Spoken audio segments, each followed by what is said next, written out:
Welcome back once again to another episode of the Hardcore Casual with your boy Bass the Kid.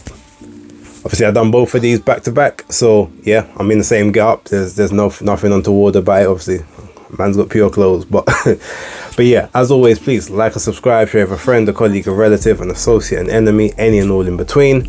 And yeah, ultimately, this is sort of a bit of a preview to the press conference that's about to take place in about an hour. I guess by the time you watch this, it should be a sort of an hour and a half, maybe half an hour, depending on when I get to upload it.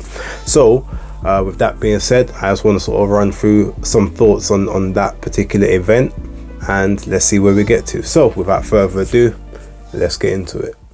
Right, so I'm going to do this pretty much all as one segment. In the previous video, I did speak a little bit about the rumored the rumored fights that would be taking place on December 23rd in Saudi Arabia, and so we got confirmation that obviously Anthony Joshua would face Otto Wallin, and at the time I had said it seems a bit weird that you would face, you know, sort of a 6'5" southpaw when the aim is to sort of fight Deontay Wilder. But then I also said there is designs on the IBF title. So let me expand on that a little bit. I did sort of mention this on Undefeated Podcast on Monday, but I just want to sort of go through it here so anyone who doesn't watch that has my idea as to what I think is going to happen next. So the rumor is that Joshua will fight Wallin, and then he is contracted to a 2-fight deal to face Deontay Wilder in Riyadh in 2024. Here's what I think is going to happen. So Anthony Joshua, if he fights Wallin and he wins, then he becomes the number one in the IBF, or the number 2.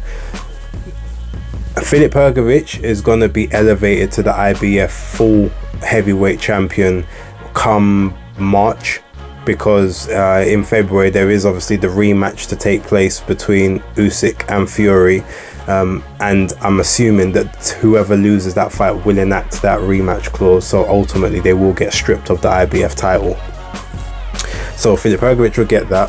Him and Anthony Joshua will then, because obviously Hrgovic will then have to satisfy his mandatory, because he's the mandatory challenger, he wasn't given the opportunity to have the mandatory, so then he has to fight the next contender, who would then be Anthony Joshua. You get sort of, I think, 30 days to sort out a deal, otherwise it goes to purse bids. After purse bids, you get 90 days from the date of the purse bid to put the fight on. So that takes us up to roughly June, July time at a latest, but you might get a fight a bit earlier than that. So I would say probably around May they could end up having that fight. So then you have that. If Anthony Joshua wins that fight, then he becomes IBF champion. That won't take place in Riyadh, Saudi. That will take place probably in the UK. Big stadium event for Anthony Joshua to become 3-time champion. Then you get to fight Deontay Wilder probably at the start of the next Riyadh season, which would be October 2024. And then after that, depending on how that fight goes, I'm pretty sure that they would then look to do the following fight towards the back end of the Riyadh season. So we're talking February or March 2025. I would assume probably February, like the second or third week of February, same as what's happening with Usyk Fury. So even though you might have to train over Christmas and everything, it's not as bad because it's heavyweights. That's sort of how I see that plan going. Now ultimately I think it's a really good move if that is how it works. And again, for Anthony Joshua, he said the one thing he wants is activity, so him getting the activity is perfect. It's whether it's a rebuild or whatever, like just being active, being sharp, that's what he's wanted. That's what a lot of people have said he's been lacking. So there's no more almost working it out on the job, training on the job. Like you're in there now, like you're getting all of the necessary building that you need, maybe that you weren't getting before. There's a bit of a concern at the moment regarding the whole Ben Davis and Derek James thing, but we'll park that to the side until we get proper confirmation over what's going on. I think I know potentially why that may be happening for this particular fight, but there is still some concern over that. Anyway, then you've got Deontay Wilder versus Joseph Parker. Again, Now, funny enough, this is a fight that I said was supposed to have happened back in 2017, 2018, but Deontay Wilder, Al Heyman, whoever it was, didn't put up the necessary money to make that fight. Maybe because they didn't believe that Deontay could win it, and I'm not sure, potential, but it looks like it's happening now. Now, that's not an easy fight for either person, and by far this would be the best victory that Deontay Wilder has if he was to beat Joseph Parker. Former WBO champion. Yes, he's not been at that championship level for the last 4.5 years, but he defended the title on several occasions. So he wasn't just like Stavern, who won the vacant title and then lost it in his very next fight. Parker actually had the belt for, I think it was 2 years that he held that WBO belt for. Or 3 years, no, I think he got the belt in 2015, I think, and held it until 2018. So he held the belt for 3 years, had several defenses of it, and he's still a young guy with, I guess, a lot more upside realistically than what Deontay Wilder has. So for the Wilder to win that is a very, very impressive victory. It may not necessarily be as good as it would have been 2-3 years ago, but considering the accolades of Parker, like, it still would probably rank as his best victory. Now, initially thought that Dimitri Bivol would be taking on Richard Rivera, and I said that was a really good fight. Well, now it looks like he's actually going to be taking on Lyndon Arthur, because the Rivera fight didn't get signed off in time. I'm not mad at that fight. Again, this is Dimitri Bivol coming off of over a year's inactivity, and I just know because Lyndon Arthur has the IBO world title at the moment at light heavyweight, they're going to try and bill it as champion versus champion, and they may even put the IBO on the line. So if Bivol wins, he'll come away with both the WBA Super and the IBO championship. I can see that happening and giving it a bit more credibility as to why that fight's taking place. Can't really complain. Well, I can, but I'm not going to, because again, Lyndon is a credible enough opponent, especially off of that type of layoff, and I don't like the optics around what they might do with the belt, but ultimately a year out, it can't be much worse than some other competition that was spoken about previously. There's 2 fights. Yeah, actually, you know what? Let me get to the 2 fights I've got an issue with first. There's 3 really, but there's 2 real main ones, and then I'll get back to the rest of the card. So the next one, Jai Opetaia is supposed to be taking on Ellis Zoro. Now, Ellis, for people who don't know, is from the same ends as me. He was born and bred Lewisham boy, but he now sort of lives in down Bromley. But I didn't actually remember this. This is something that, like, so many people, you forget things. Well, Ellis Zoro is actually like one of my cousin's best friends. And I even forgot the fact that I've met this guy several times at my cousin's birthday parties, and when he's gone out and done events. Normally he would do events. He's born in December. He would always do events close to January where my birthday is happening. But Ellis used to be at a lot of these, so we've actually spoken to him several times, and I just almost didn't remember this up until I went to his last fight, saw my cousin there, and he was reminding me. That's how many people I see on a daily, weekly basis, or how many I used to. So I always, want to look out for the people that's close and whatnot. But when I tell you, this is the biggest mismatch on the card. We've all seen what Jai Opetaia is capable of. We've seen the level he's ascended to, and we've seen what he done off of over a year layoff against Jordan Thompson. Ellis isn't even at Jordan Thompson's level at this point. Ellis started boxing very, very late, and I think he's just about I think he's got a regional, he might have one of those like WBO European type titles or something at cruiser, but realistically he's just about English level at this point in time. English, working way up towards maybe British, but he's not even at the British level yet, and he's not English because obviously Vidal Riley's got that English title. Vidal Riley is levels above Ellis Zoro right now, and I'm saying that as someone who likes him. This isn't even disrespect. He's not anywhere near that. This is the biggest mismatch on the card, and if it's just the fact to get Jai another show reel, a highlight reel knockout or something for the, you know, for the public in Saudi and to see whoever's going to be watching the rest of the world, okay, cool. But I'm you know, not really that happy that it's someone that I, you know, they're obviously family ties to, that is going to be the sacrificial lamb. But he is going to get he got hurt in his last fight against someone, well, put it this way, someone that most people would consider to be cannon fodder, journeyman level. He won the fight comfortably, but he did get hurt in that fight. And if that's what's happening to you from, you know, sort of a nondescript European guy that, you know, wasn't, I don't even think was ranked in any rankings, like, you getting an opportunity now for that cruiserweight title it's damn near massacre settings. That's how bad I'm thinking that's going to be. I don't really know who approved it, but hey, do you know what? I guess they're going to take the swing at glory, and if it's in Saudi, I'm sure he's going to get well paid. So you know what, make your money. And I'm more of a proponent of, if you've actually got aspirations to make something, then don't make certain steps too soon. But if you're of a position whereby maybe you're never going to get the opportunity, or you don't expect to reach those levels, then hey, maybe make the money, do what you need to do. But yeah, that's a mismatch and a half, and it's going to be bad. That's all I got to say about that one. The second mismatch is Filip Hrgovic against Mark Demori. I'm sorry, I don't know who authorized that.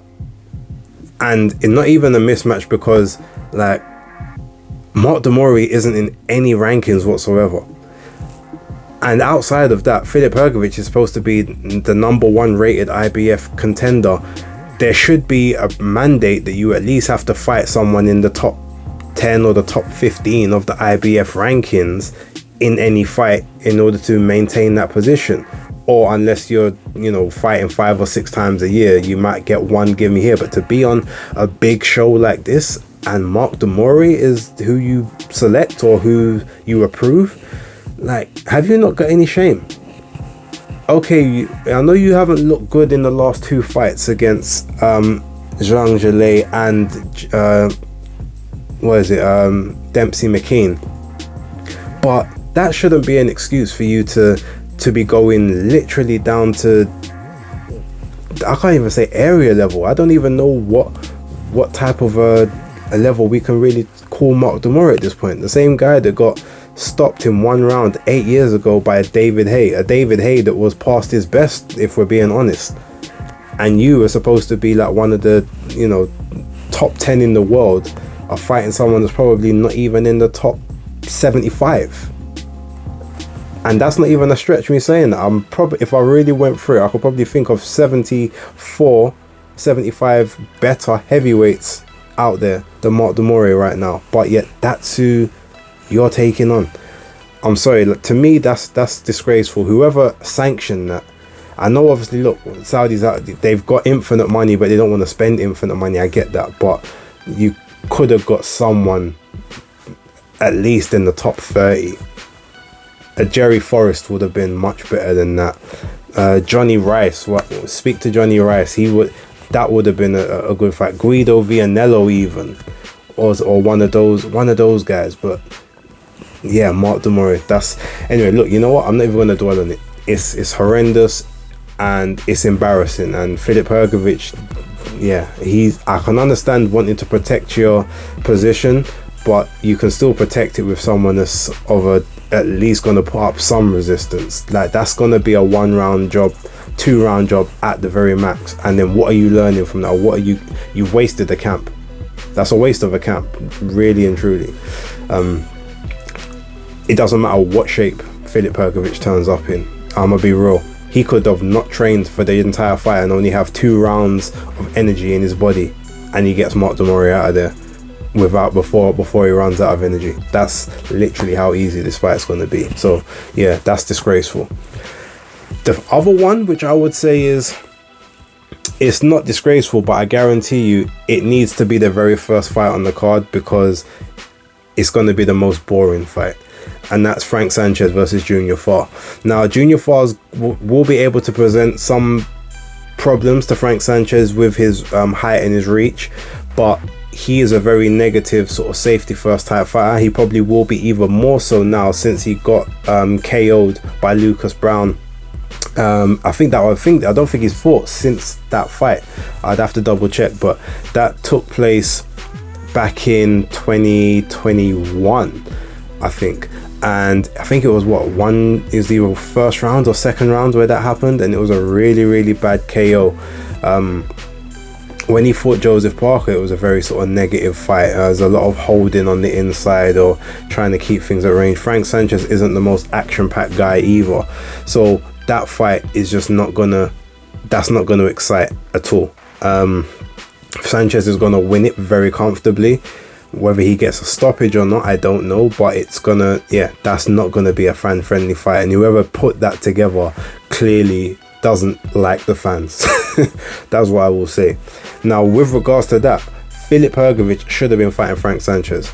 There was no reason to pay out for 2 fights when you could have just put those 2 purses together for that one fight and have 7 fights on the card instead of 8. That would have made a lot more sense. Now, obviously, Frank Sanchez might be a bit too high risk for Hrgovic before he gets his title shot.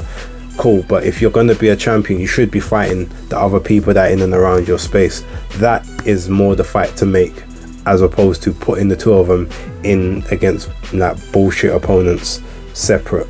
But I don't have as much problem with the Fa fight, because it's going to be things for Sanchez to have to work out. I just know it's not going to be entertaining. I'll still watch it, but I just know what I'm getting into. Then, outside of that, what other fights was announced on the card? You had Daniel Dubois supposed to be fighting Jerome Miller. That will be a very interesting fight. That probably, if you look at in terms of matching on the card, that may actually be the best matched fight on the card, because Daniel Dubois has all the natural gifts and abilities that Jerome Miller doesn't have, but Jerome Miller has got dog in him, and thus far we know, I mean, he's got quite a few other substances in him a lot of the time, but for right now, what we do know is he will stick it on his opponent, and he will pressure, he will come forward, and if he can break Daniel's will and Daniel's ability to be able to close the show early, now we get to test, does Daniel really have the heart that some people say he does, or is he what we've seen him to be in his most high pressure situations thus far? That is going to be very interesting, and that is a fight that I am very much looking forward to seeing. So yeah, so run through all of those again: Anthony Joshua versus Artur Wallin, Deontay Wilder versus Joseph Parker, Jaya Patel versus Ellis Zoro, Dimitri Bivel against Lyndon Arthur. You've got Frank Sanchez against Junior Fa, Filip Hrgovic against Mark Demori, and Daniel Dubois against Jerome Miller. Now, I feel as if I'm missing a fight here. I could be missing another fight, but we'll have those. They'll say there's those 7 at the moment. If there is another one, obviously I'll be at the press conference a bit later, so I can always sort of do an amendment. But yeah, with that being said, the card itself, there's 4 solid fights on that card, possibly 5. I don't have an issue with sort of Joshua not facing Wilder at this junction. I kind of feel like I know where things are going, but again, that's just me. Whether we get there or not will be interesting. But yeah, to me, I'm looking forward to it. I'm looking forward to that press conference. There's a lot of people flying in for that press conference, and it's gonna be very, very entertaining to watch that. So I'm gonna leave it there and get ready for that. You guys, I'm gonna bring you some more content hopefully later on today. If not later on today, tomorrow there will definitely be content. There will be 2 parts of basis picks this week, one taking, maybe dealing with the American cards, and then one dealing with the British, because there's a lot going on. It's going to be too much for one video. But that being said, thank you very much for watching. Leave your comments down below. Let me know if you agree or disagree with whatever I'm saying. I'm happy to have that dialogue with you when I get a chance. But for right now, once again, it's the Hardcore Casual out.